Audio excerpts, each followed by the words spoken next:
welcome back to the Greeting Farm channel. This is Claudette, and I'm here to quickly talk about what are digital stamps. And I hope this video is not going to be too long because I know that because I'm not showing my face and I'm not really doing much with the screen as far as showing you how to use it, it's pretty much just talking about what digital stamps are. So I'm going to try and quickly give you the lowdown on it because it's hard when you're staring at a screen and I'm just talking and there's nothing happening. So basically digital stamps are stamps that are electronic stamps. They are illustrations that are not colored, that you can color yourself and print and do a bunch of things with. So that is what we're talking about. I want to talk about quickly. I'm going to go through a list of stuff that I want to talk about so that you guys can, if you want to take notes or whatever, it can help you. So basically, what are digital stamps? How do they differ from physical stamps? What is a PNG file? How does it affect creating digital scenes? What are the pros and cons? What equipment, supplies are needed? What kind of programs can you use for them? What kind of printer? What kind of paper do you use? What kind of medium can you color with? Can you use digital stamps with physical stamps? So those are the things I'm going to talk about. If you have any questions that I did not brush up on, go ahead and leave them in the comment section down below, and then maybe I'll do a video of all your questions that I can answer. That might be the best way I can answer it, and it will help you guys too that you didn't think of asking or didn't even think that there was a question regarding that, or it just didn't pop up in your mind to ask. So, like I said, digital stamps are electronic images that you can use like you're using a physical stamp, except you're using your computer to create a scene or to print them out or to make them as big or as small as you'd like your images to be. Because sometimes you want a smaller scarecrow and it would be in the background. So you'd want a smaller scarecrow, and then you'd want, I don't know, I'm just going to do this. I know it's not going to make sense. So this is in the forefront, and then the scarecrow is behind. So you see how I made the tombstone really big and then the scarecrow really small. So there are so many benefits to using digital stamps. I mean, you can, so I'm going to go into the pros and cons. I know it's not in order of what I said, but we're talking about what are digital stamps. So pros and cons, you can basically, it's so versatile. You can manipulate it to be whatever you want it to be. You can resize it. You get instant gratification because once you buy it,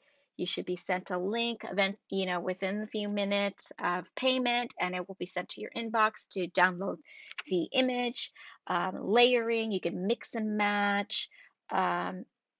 You can use physical stamps with it. So I am answering the last question, which is, can you use digital stamps with physical stamps? And yes, you can. So you have an endless amount of possibilities when you use digital stamps, whereas in physical stamps, you are limited to a little bit opposed to what you can do with digital stamp. Do I like one over the other? I might be more biased to digital. I am a digital person, scrapper, and creator. I love using Photoshop. So the ease of it and the things I can do with it, yes, I love the digital stamps, but I also still love the physical stamps, but there are so much more I can do with digital stamping. So the other benefits of digital stamps is the storage space. You don't need physical storage to store these digital images. They are, well, I guess in terms, you need the space in your hard drive or external hard drive or a CD or DVD, but you don't take up real estate room in your house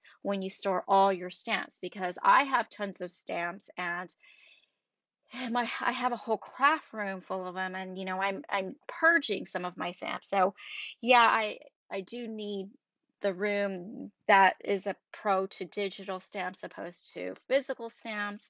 You can keep them forever and not worry about the room. You can buy a external hard drive specifically for just your digital stamps, so you'll never really have to worry, because I don't know if you could fill that external hard drive, I guess depending on the size of your external hard drive, or CD or DVD, however you want to store them. Um, so those are, pretty much the pros and cons. I don't know if there are any real cons. Okay, there is a con. The con is basically turning on your computer, setting everything up, turning on your, printing out your what you've created. So some people have slow computers, some people have old computers.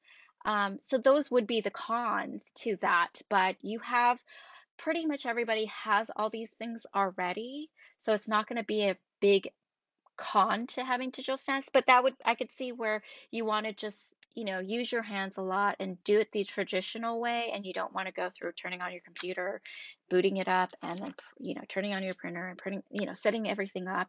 Um, that can be a con, but it also can be a pro, because, you know, you don't have all the mess you would when you do traditional stamping.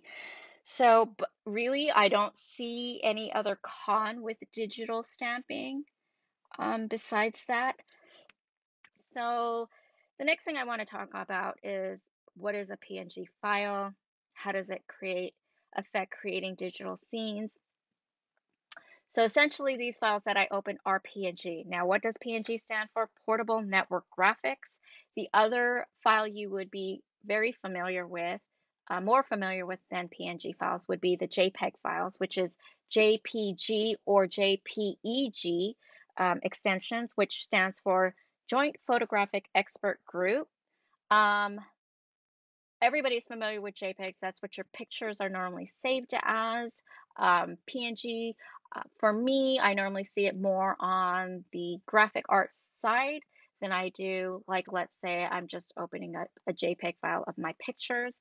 The difference between them two is PNG has a transparent background, like this actual layout that I created is a transparent background, but it is also a transparent background as far as the file itself. So when I say that, hold on. When I say that, it means the actual file is transparent, because what I mean by that is, see how you could put the scarecrow right here on top of the tombstone, right? Whereas if I open up a JPEG file, like this tree, and if I put it on top, I don't see anything else besides just the tree and this white background. So the big difference between the two is basically JPEGs are not created with a transparent background, and this is what you get. So think of PNG files as a sticker. So when you take the sticker off its backing, it doesn't have the backing when you stick it onto whatever you're sticking on. I mean, you don't want to stick the tree on with this whole backing. So that's what a JPEG is. So think of it that way. A PNG is a sticker and a JPEG is not. I won't touch up on anything else regarding the difference between a PNG file and a JPEG, because they don't relate to anything we're doing digital wise, but I do want to add this in. Basically, with a PNG file, it does not lose its quality, whereas a JPEG file, every time you open a JPEG file, you do lose some image data, causing quality loss. So, your pictures are all saved usually as a JPEG form, and every time you open that up, you do lose some of its quality. So what I do is I save all my files, and then I will make a copy and then only open the copy ones, because your original will stay intact, but the copy ones, you will lose a little. I don't think you will see the difference, but in time maybe, but I don't know how many times you're going to be opening up these files.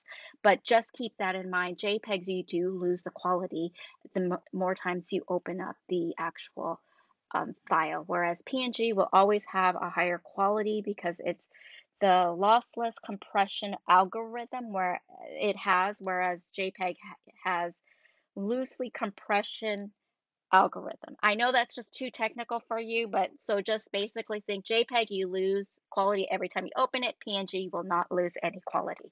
So that is my little uh, bonus technical um, tip for you guys. Okay, so that is the difference between JPEG and PNG. So you would want, if you're building a scene, to use PNG files. Now, if you only are going to, let's say you want to make a card with just a tree on it for whatever you're creating, and it's just a tree, then you could use a JPEG file.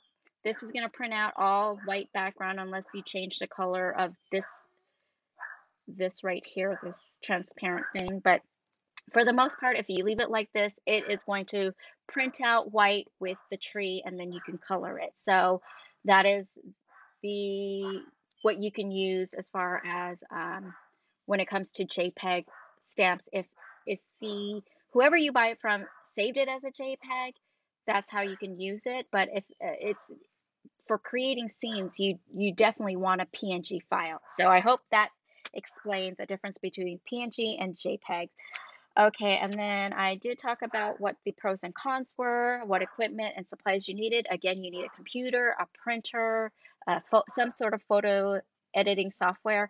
Now, when I say that, you don't necessarily need a photo editing software. As we have learned, Amy Young, our DT, has used Word, and she's done a tutorial which will be linked in the description box below. Everything I talk about, I will hopefully link. If I could remember, if I forget, leave me a comment and I will link it. But she used Word to create all her scenes, and I was amazed with what Word can do. I never knew that you could use that. But don't worry, for you Mac users, you can use Pages. It's way more easier than Word. I could guarantee that. I just started using Pages when people were requesting if we could do one using Pages. So by all means, I am not an expert, but it is so easy that I can create a scene using Pages. I might learn some stuff as I do the tutorial for you guys.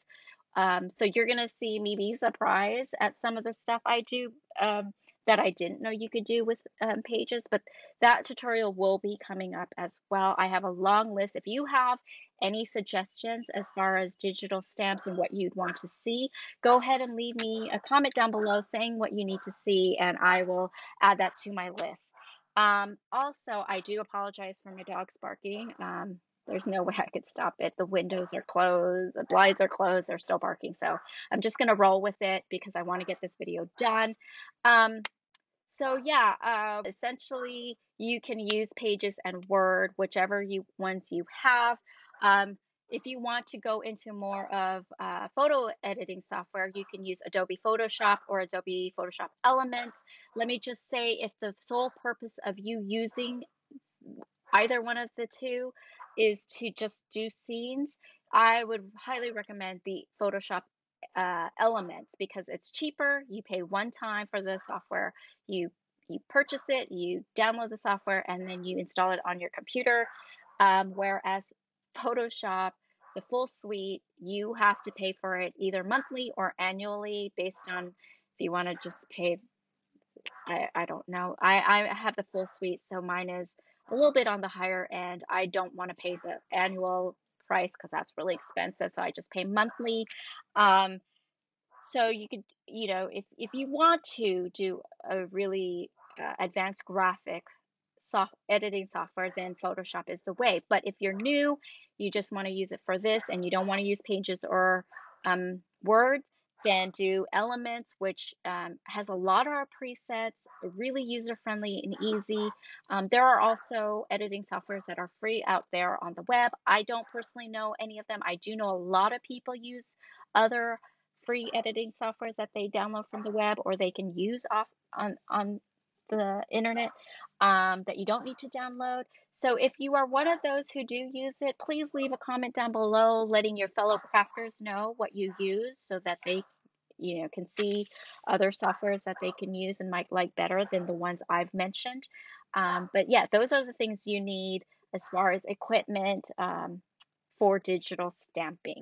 So now we're going to talk about printers. I do use an HP um, OfficeJet Pro 8610. It's an older model now. It's worked perfectly fine for me when I do when I print out my digital stamps and then color. I don't have any smearing. I do use Copics and I use whatever Walmart paper they sell.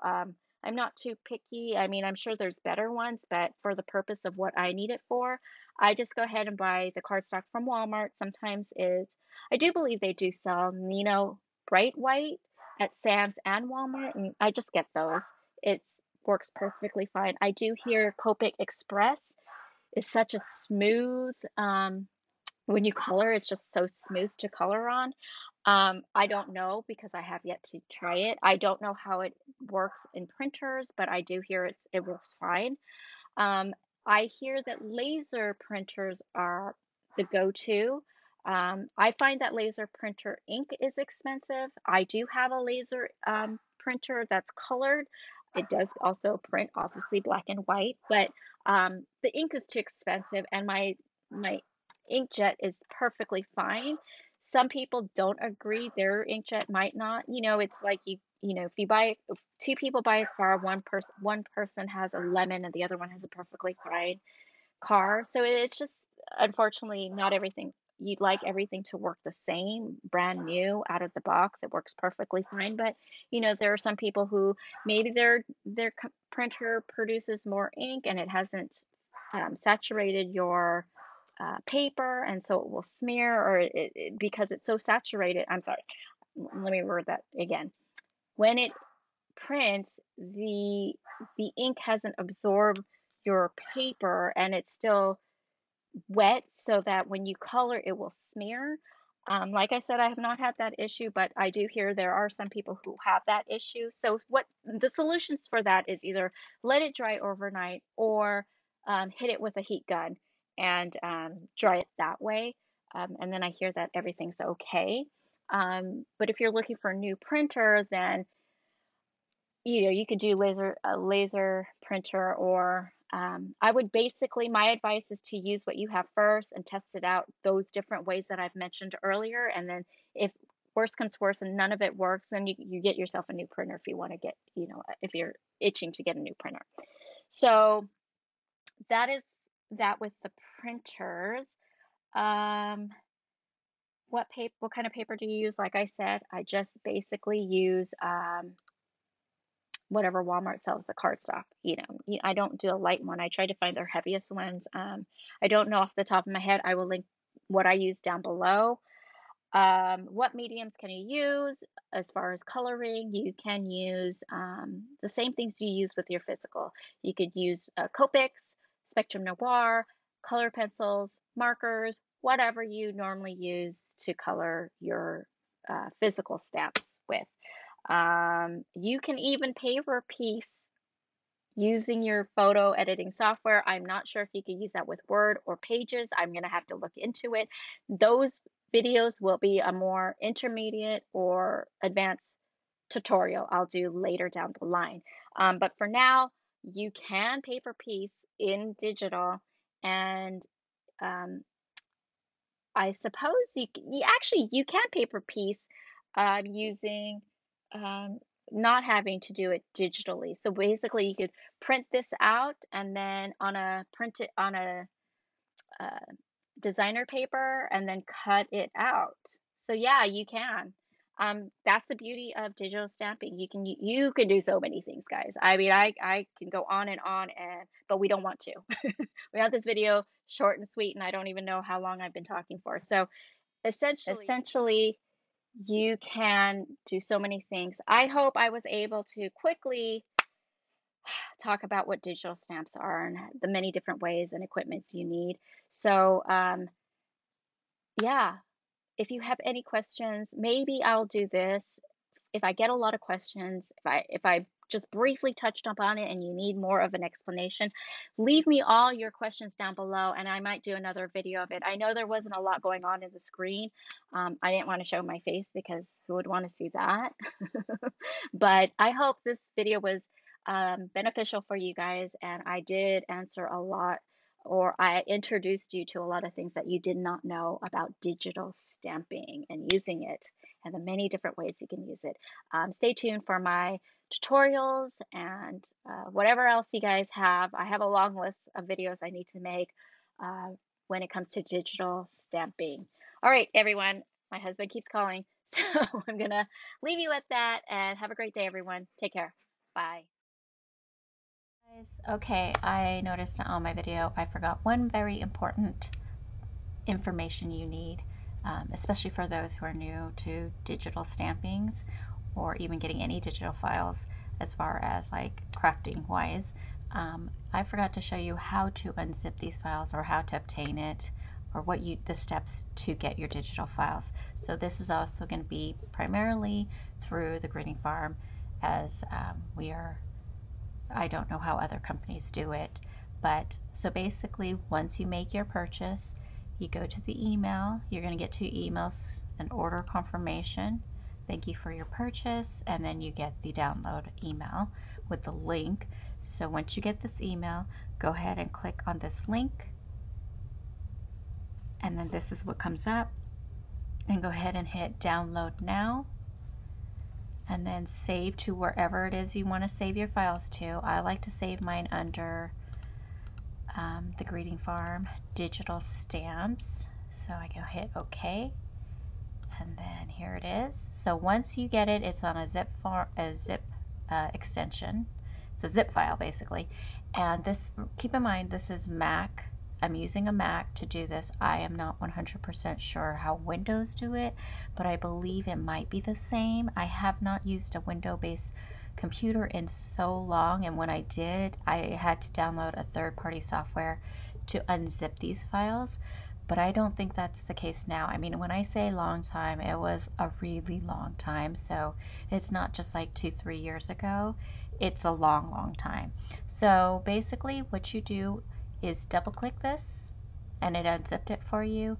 I like to put my zip file in the same folder as the stamps are in, and there you have it. Okay, so for those who use Windows, if it's not the same, I will do a write-up on the blog on how to do it. The reason why I'm doing a write-up opposed to showing you is because I don't have a Windows computer, so I'm gonna have to do it that way. That might actually be easier for you, because then you'll have it step by step. If I have to write it. If I don't write it on the blog, that means it is pretty much the same. But yeah, it really is easy. I do believe the Windows-based computers are the same. So, I mean, don't quote me on that, but I do believe it is. And again, if it's not, please look on the blog, and hopefully if there's nothing there, that means it's the same. Okay? All right, I hope this helped you guys, especially the newbies, downloading your images and then unzipping them. So, all right. Thanks, everyone. See you next time. Bye.